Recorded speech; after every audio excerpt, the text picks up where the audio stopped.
tinha nessa época ali a questão do alistamento militar, né? E aí fui para o alistamento militar, fui selecionado, ia para o CPUR, e aí chegou numa determinada situação que eu pedi dispensa, porque eu tinha sido selecionado ali, para ir fazer o vestibular, né? Fiz o vestibular, quando eu retornei, né, recebi a grata surpresa do comandante ali, que perguntou se eu queria ficar, se eu queria sair. E eu quero sair. Tô indo. Tô indo.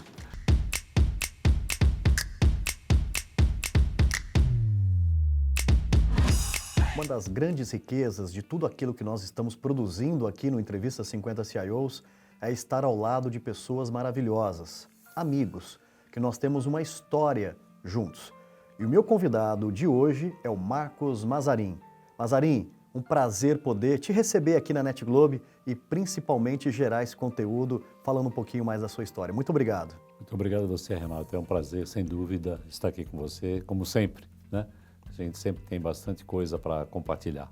Muito obrigado. Legal. Mazarin, uma das coisas que a gente adora falar aqui no nosso programa é contar um pouco as nossas histórias, né? Começar desde lá do início mesmo, ou seja, falar de infância, falar um pouquinho da onde viemos, um pouco de família. Compartilhe um pouquinho conosco a sua história. Bom, legal.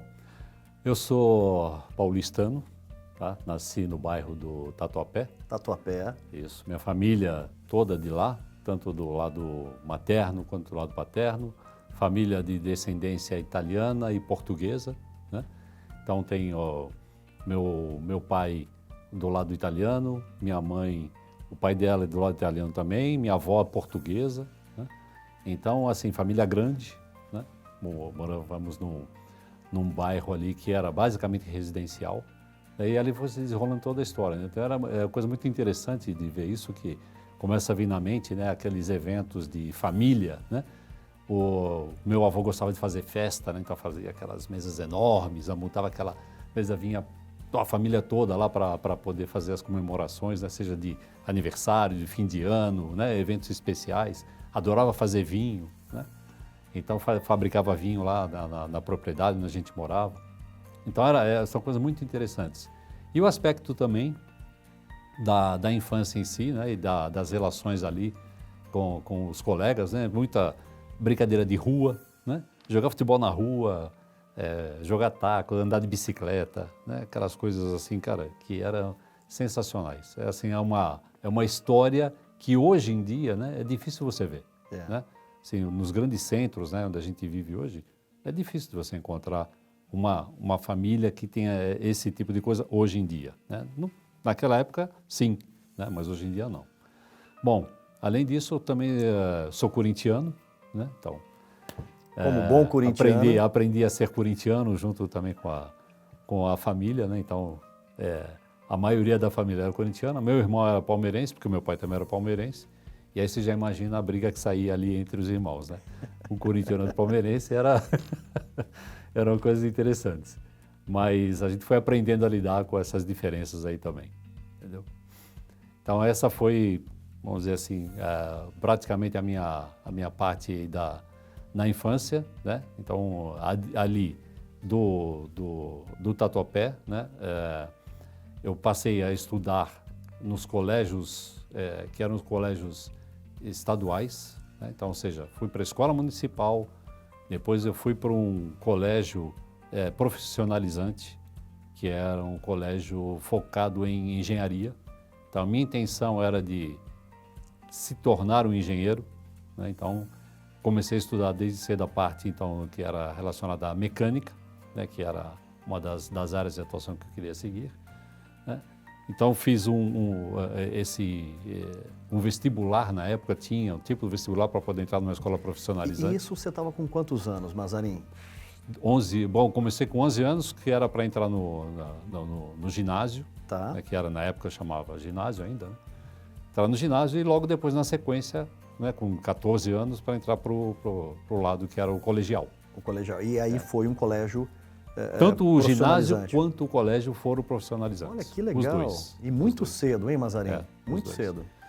E aí aconteceu assim, numa determinada época, e quando eu tinha meus 14 anos, acabei recebendo ali, porque modéstia à parte, fui um bom aluno, né? Então fui considerado ali como um potencial de poder ser selecionado para trabalhar no Banco do Brasil. Banco do Brasil. Aí o Banco do Brasil vinha nas escolas, né?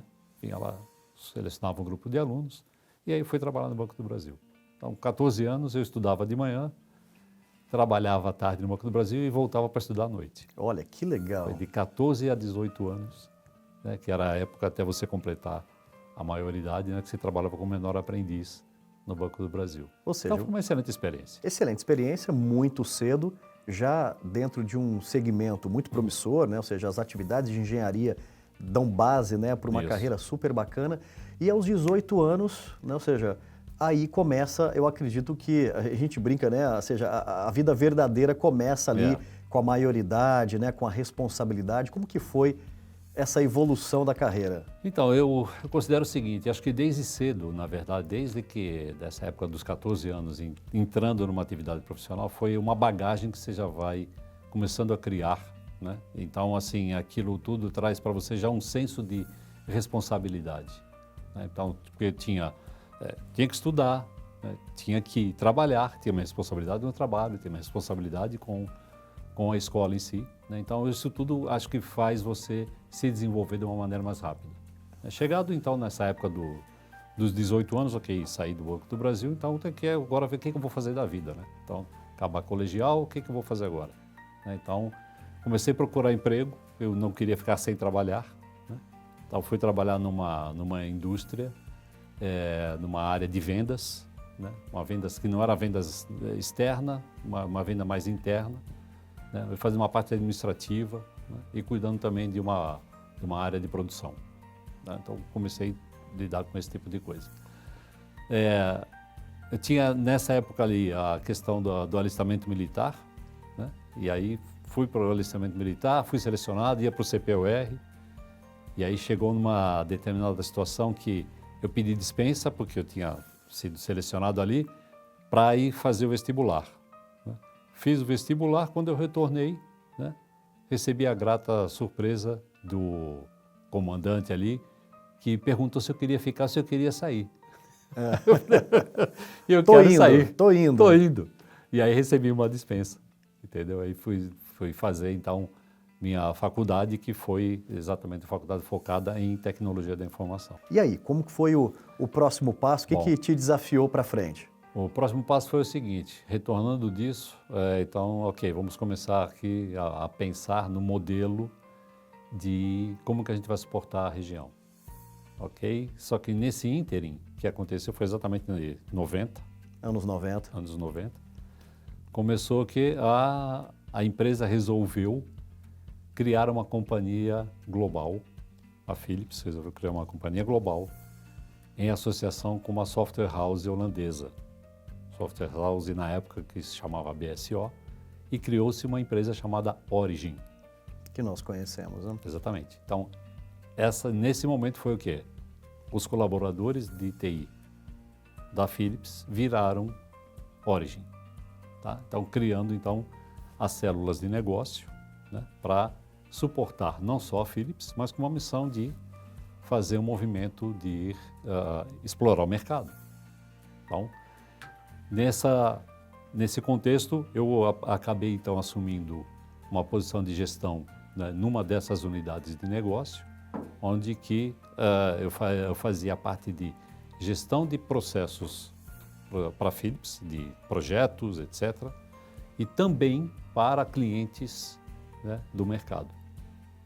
Então, numa primeira onda, foi essa a minha atividade. Então, eu ficava numa atividade mais de gerenciamento de equipes, né, gerenciamento de projetos que estavam sendo oferecidos para o mercado. Ficamos nessa atuação ainda aqui em São Paulo e, passados uns 2 anos aproximadamente, nós tivemos aí um outsourcing com a Shell Brasil, no Rio de Janeiro. E aí formou-se um time, né, de umas 4 ou 5 gestores que foram montar um negócio no Rio de Janeiro. Eu fui um deles.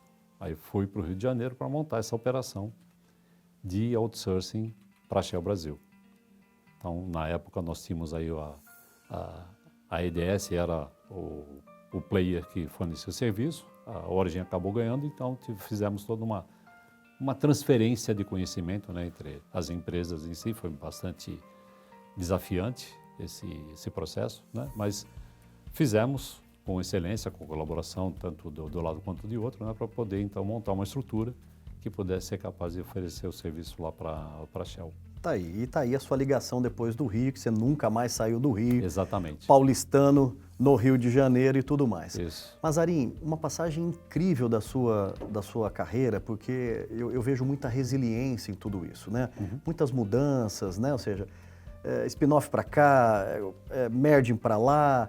E hoje, você consegue identificar nesse momento, nessa passagem da sua carreira, um grande ensinamento que hoje você leva para a vida? Ou seja, Sim. nessa época, né, que você estava ali totalmente focado na carreira, um grande aprendizado que você pode nos trazer hoje? Olha, o que eu lhe diria é o seguinte, a única certeza que a gente tem na vida é que tudo vai ser diferente amanhã.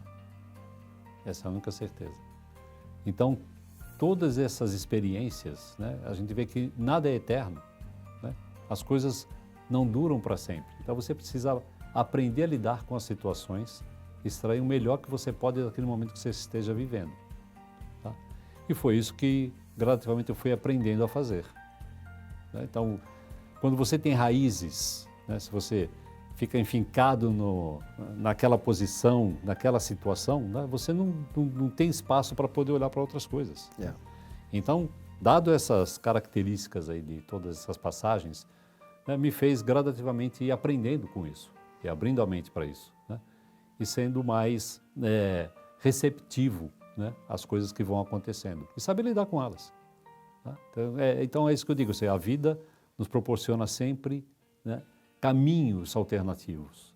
Né? Você pode escolher o caminho que você quer seguir, né? E não ficar apenas firmado numa determinada posição. Então isso eu acho que foi um dos ensinamentos bastante importantes aí que eu consegui absorver ao longo da vida. Muito relevante, sem dúvida alguma. E aí o projeto no Rio começa a se estabelecer e sua carreira segue, ou seja, você segue a sua jornada. Então, no Rio de Janeiro, bom, passei, além desse processo aí da gestão da equipe Shell, começamos a desenvolver mercado, aí fui também para uma área comercial, desenvolver o mercado no Rio de Janeiro, também começar a galgar novas oportunidades, novos clientes, tanto de outsourcing quanto na construção de projetos, né? Então tínhamos equipes aí trabalhando em diversas companhias, até que, bom, chegou um ponto, eu falei, agora acabou o meu tempo aqui, né, na Origin, e aí eu mudei de lado. Né? Aí fui virar cliente. Fui trabalhar nas organizações Globo, trabalhei no Infoglobo. Então tive lá uma passagem ali pelo Infoglobo também no momento ali de transformação, né? Que era um ambiente, a mídia estava se transformando, né, no final dos anos 90 ali tinha um boom ali com relação às mídias, né? Verdade. Então tinha bastante oportunidades ali, bastante desafios, né? Um deles era basicamente a parte da questão da internet também, né? A internet chegando cada vez mais ativa nessas empresas, né? Então isso também foi uma experiência bastante interessante de poder começar a construir, na verdade, né, um ambiente de internet, dessa mídia aí que acabou popularizando aí ao longo dos anos 2000. Né? Então esse aí foi um grande desafio lá no Infoglobo também. Como uma empresa especialista em conectar pessoas, a NetGlobe entrega soluções para as empresas estarem cada vez mais alinhadas ao novo. Reúna pessoas. Conheça o escritório do futuro. Mazarin, chegamos num momento super importante aqui. Você tem uma carreira de forma comprovada, inspiradora, bonita, louvável. Tenho certeza que muitas dificuldades, a gente ficaria aqui horas, né, contando dos detalhes, né, não só das glórias, mas dos perrengues. A gente sabe que tecnologia é isso, é gostar disso, né, e tudo mais. Uma mensagem, eu queria que você deixasse uma mensagem, né, para essas novas gerações que estão vindo, Esse é um conteúdo que nós estamos gerando não para amanhã, e sim que ele possa ajudar pessoas durante muito tempo.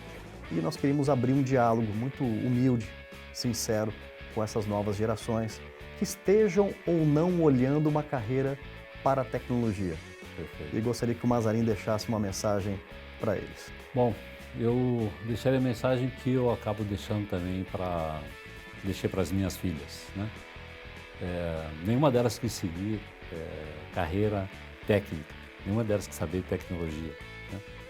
Mas a questão é a seguinte, você tem que acreditar na tua força interior, né? O que te faz feliz. Então, eu acho que a principal característica que a gente tem que buscar é isso. Eu vou fazer alguma coisa na minha vida que vai me trazer a felicidade. Seja ela no lado pessoal, no profissional, né, no lado social, o que te agrada, né? Porque nosso tempo, né, é muito curto nessa vida, né? E se nós não fizermos as coisas que nos fazem felizes, né, a gente vai ser, ok, podemos ser bem-sucedidos, mas não vamos ser felizes, vamos ser infelizes, né? Então, o difícil é você tentar conciliar essas coisas. Mas acho que o princípio fundamental é isso. Aquilo que toca aqui dentro, toca o meu coração, né? Que eu digo, cara, isso é o que eu gosto de fazer. Então, é isso que as pessoas têm que seguir. Tá aí, grande mensagem do Marcos Mazarin. Olha, eu fiquei impactado, sem dúvida alguma. Essa é uma mensagem para a gente levar para a vida. Marcos Mazarin, obrigado pela sua grande contribuição, colocar a sua história, né, nesse projeto é um prazer para todos nós. Muito obrigado. Muito obrigado a você, Renato. Foi um prazer, sem dúvida, e conte comigo para o que precisar. Muito obrigado. Ok? Valeu. Valeu.